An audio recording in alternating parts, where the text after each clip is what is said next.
Depuis 2 ans, on a une accélération des technologies et notamment de l'intelligence artificielle, avec les intelligences artificielles génératives et l'arrivée de ChatGPT. On peut se demander ce que ça change dans différents métiers, et notamment, par exemple, quand on pense à des métiers de bureau par rapport à des métiers très industriels.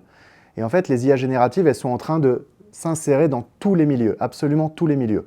On va avoir bien sûr de la génération de texte, on va avoir de la génération d'idées, de l'adaptation, de la traduction, mais petit à petit aussi, ces IA génératives vont aller s'insérer dans ce qu'on appelle les workflows, les processus, la manière de travailler jusque dans les processus industriels. Et demain, en fait, on va avoir ce qu'on appelle des humains augmentés, des personnes qui travailleront avec ces IA pour pouvoir créer de la valeur et pour pouvoir faire des choses, d'une part plus rapidement, mais d'autre part des choses qu'elles ne peut-être auraient pas pu faire avant. Face à l'arrivée des IA génératives au travail, on est en droit de se poser une question. Quels sont les métiers concernés? Quels sont les secteurs concernés? Et finalement, on se rend compte que tout va être concerné. Tous les métiers, tous les secteurs, toutes les industries, tout ce à quoi on peut penser. Ça va être une histoire d'horizon de temps. On a d'un côté les tâches intellectuelles, les métiers de bureau plutôt, où là on a vu avec l'arrivée de ChatGPT l'impact direct, et petit à petit sur des métiers plus industriels, sur des métiers plus manuels, il va falloir faire attention à l'arrivée de la robotique. Autrement dit, quand on va mettre ces intelligences artificielles génératives dans des machines, dans des robots qui vont pouvoir commencer à effectuer des actions manuelles.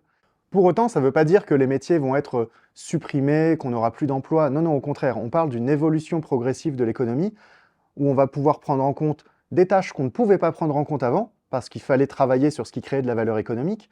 Les machines s'intéressant de plus en plus à la création de cette valeur économique, l'humain va pouvoir prendre le reste. Et on va parler de création de valeur socio-économique.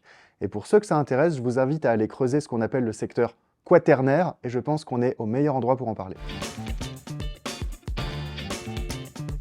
Le sujet de l'investissement dans l'IA, il concerne 2 aspects.